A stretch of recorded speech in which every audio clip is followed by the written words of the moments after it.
This is Bone Chillers to disturb your dreams. Dare to join us? Click subscribe, ring the bell. But remember, we cannot guarantee your safety from the nightmares that await. Prepare to be thrilled, chilled, and filled with a sense of dread you'll find nowhere else. Welcome to the darkness. We've been waiting.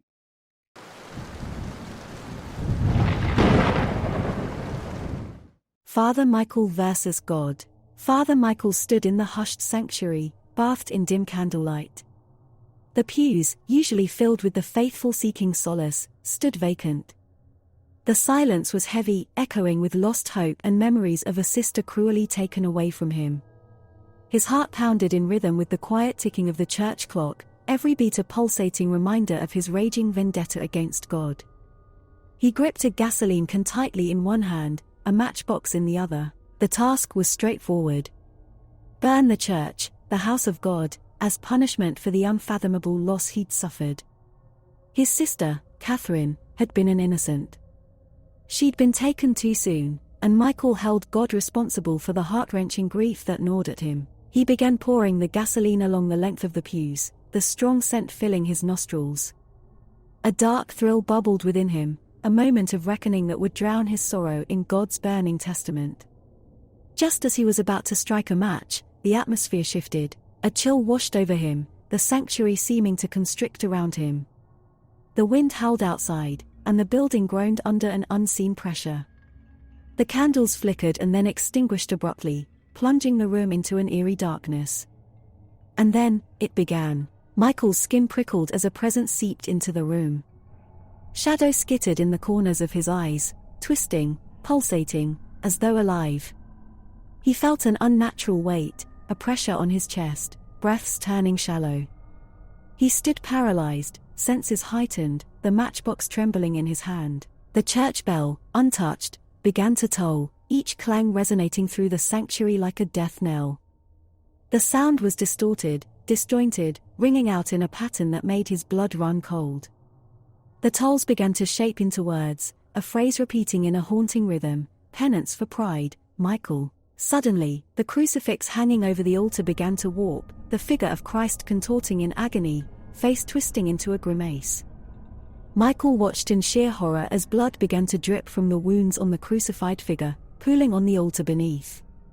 A paralyzing fear wrapped itself around him, his knees buckling under its weight. He fell to the floor, a guttural scream tearing from his throat, echoing around the walls.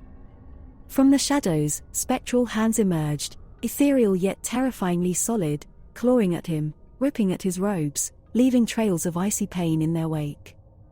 His heart pounded, the once comforting silence of the church now filled with a cacophony of his tormented cries. Amongst the chaos, he heard a soft, familiar voice.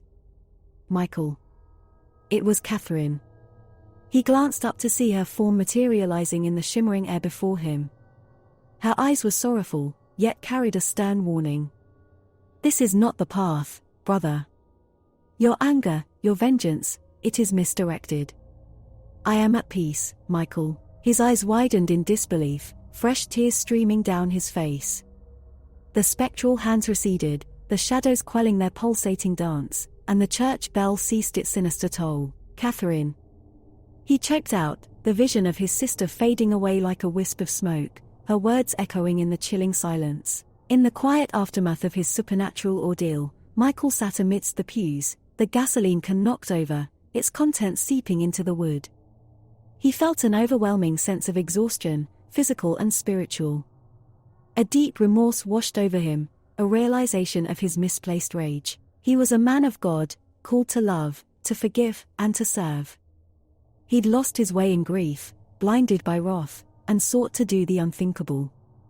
God was not his enemy. Death was part of life's cruel, yet necessary, cycle. He understood that now.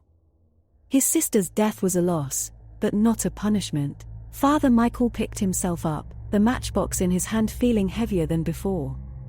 He looked around the desecrated sanctuary, the remnants of his momentary madness. He would need to rebuild, not just the physical structure, but his faith, his purpose. A newfound determination coursed through his veins. He had been tormented, yes, but also enlightened. As the dawn crept through the church windows, painting the room with a soft glow, he made a vow. No longer would he seek vengeance, but understanding, not punishment, but forgiveness. His ordeal had ended, but his journey had only just begun.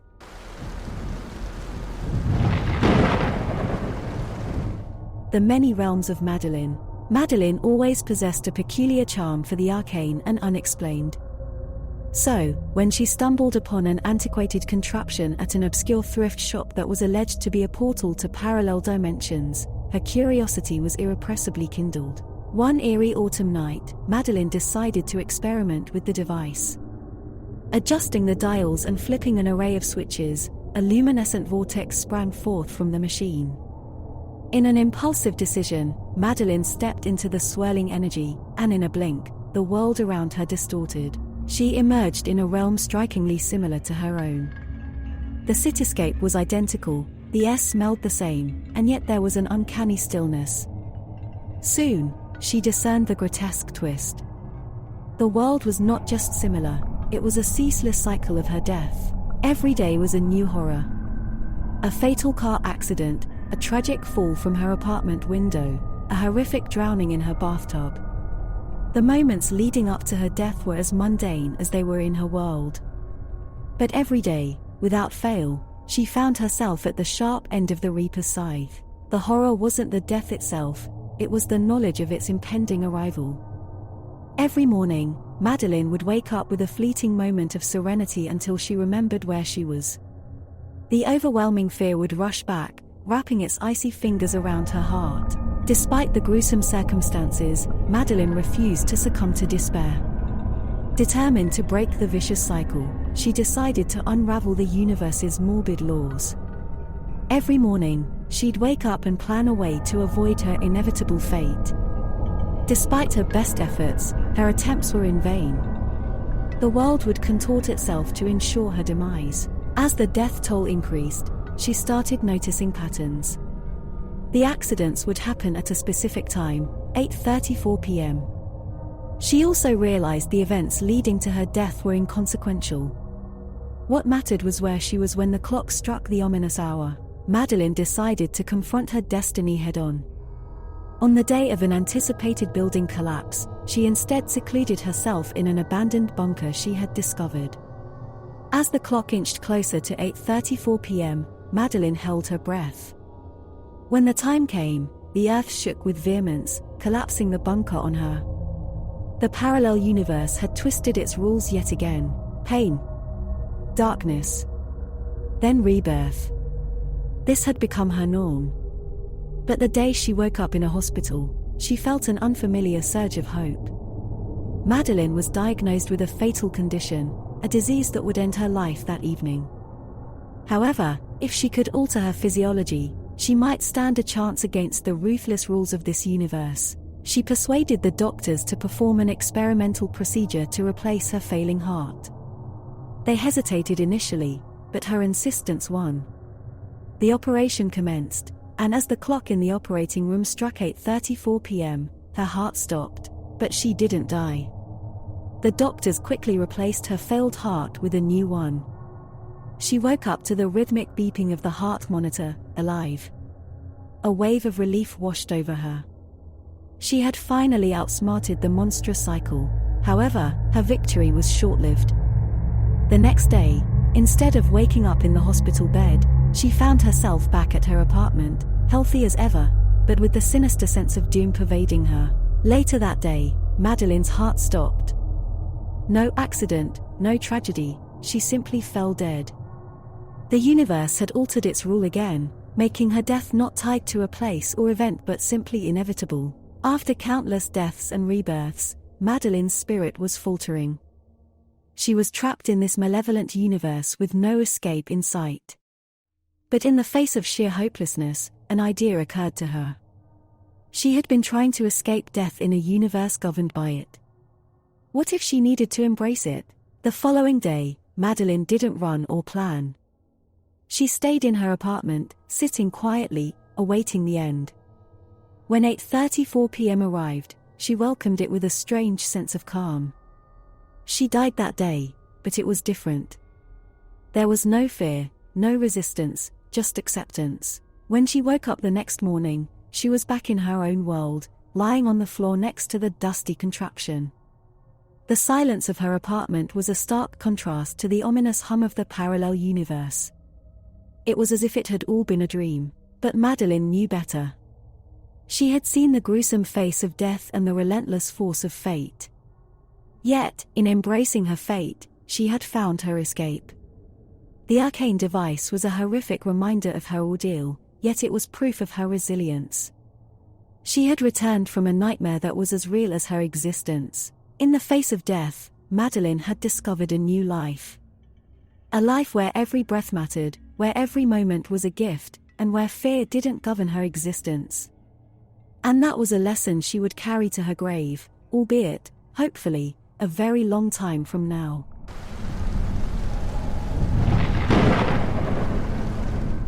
Can't you see? Clara Hudson was a woman of routine. Her alarm clock rang at 6 a.m. every day, and she woke up, showered, and started her beauty regimen, beginning with lipstick, her signature red. One morning, after applying her scarlet hue, she heard a voice as smooth as silk, yet as cold as ice, whispering, "Can't you see?" Startled, Clara dropped the lipstick, its casing clattering against the marble sink. She looked around her bathroom but saw nothing out of the ordinary. "Hello?" she asked, voice trembling. No answer came. After collecting herself, she decided it was probably her imagination. However, the following morning, the voice returned, saying the same cryptic phrase as she applied her lipstick. This time, Clara ran out of the bathroom, her heart pounding.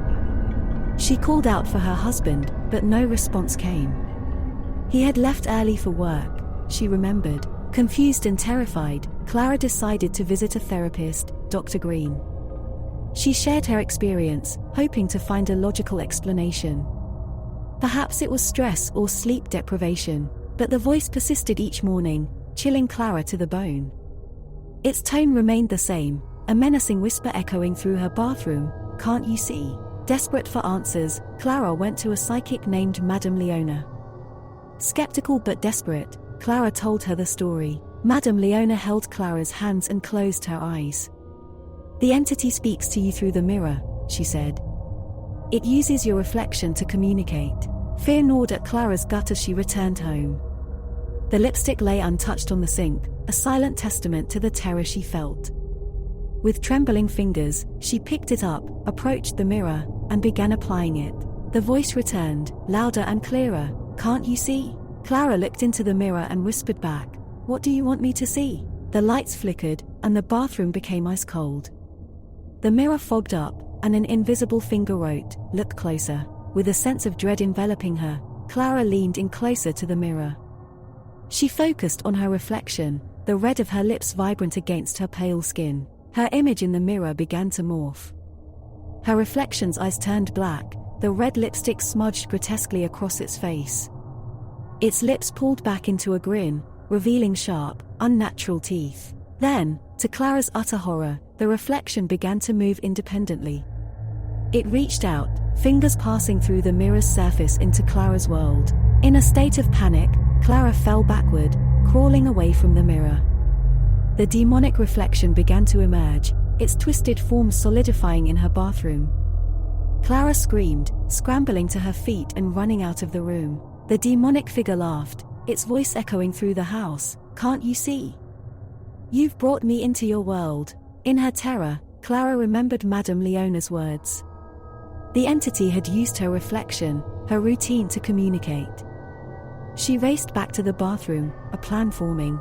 The demon had fully emerged, now towering over her. Its black eyes bore into Clara's, its grin twisted into a sneer. In her hand, Clara held her red lipstick, the instrument of her terror. With a burst of courage, she ran to the mirror, ignoring the demon's outstretched claws. She smeared the lipstick across the mirror, distorting her reflection. "No!" the demon roared, its form wavering.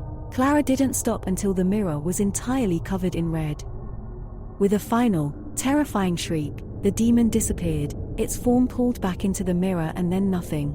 Clara fell to the floor, gasping for breath, tears streaming down her face. Her morning routine, once a symbol of normalcy, had turned into a nightmare. But she had survived. From then on, Clara never applied her lipstick in front of the mirror. She didn't need to see her reflection to feel beautiful. And every morning, the silence of her bathroom served as a reminder of her victory against the unseen terror. The red lipstick, once a tool of her torment, had become a symbol of her courage.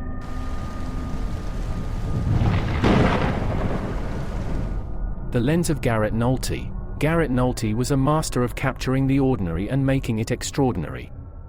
The mundane world became his canvas through his camera lens.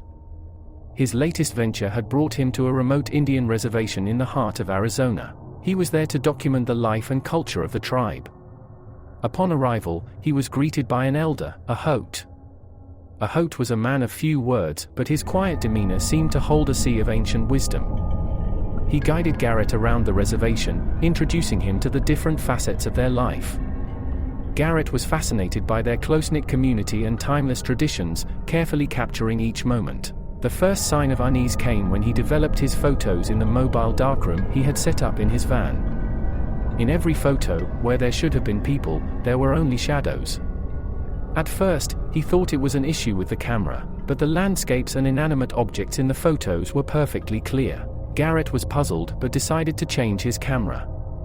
The next day, he started fresh, snapping pictures of the tribe performing a sacred ritual dance. Again, when he developed the photos, the people were replaced by dark, humanoid shadows. This time, he noticed something even stranger. He could see faint impressions of facial features and clothing within the shadows, their details blurring the more he tried to focus on them. Growing anxious, he decided to confront a Hote. The old man listened quietly, his face impassive. When Garrett finished his tale, a Hote sighed deeply. "We are the Shadow People," he said, his voice barely a whisper. "The Shadow People?" Garrett asked, confusion evident in his voice. A Hote nodded. "Our tribe has been cursed for generations.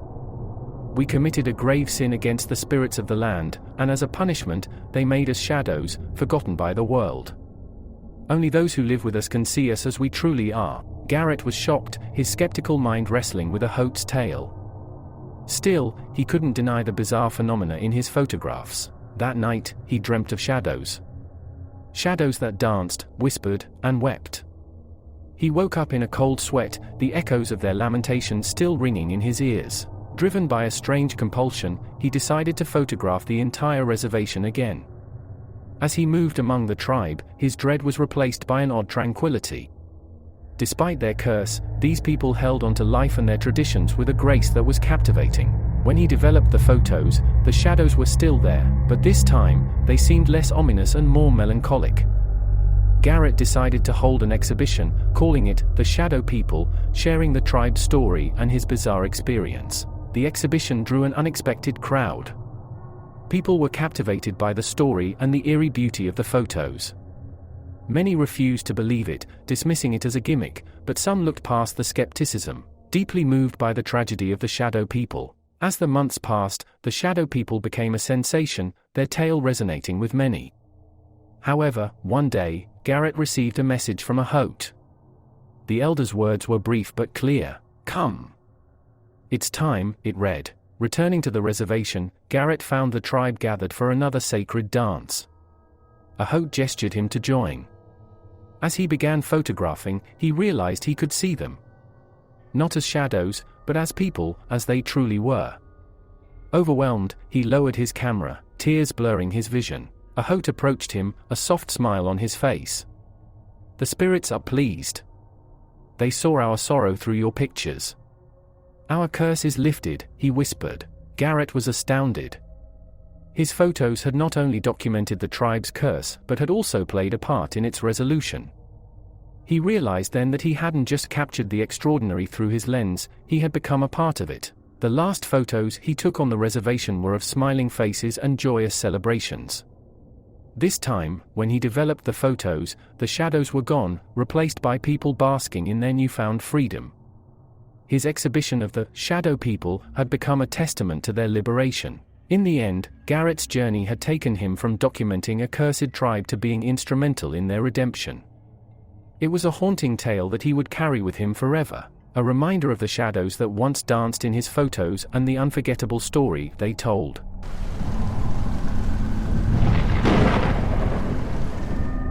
Thank you for watching, and remember the darkness awaits. Until our paths cross again, stay fearful and stay subscribed.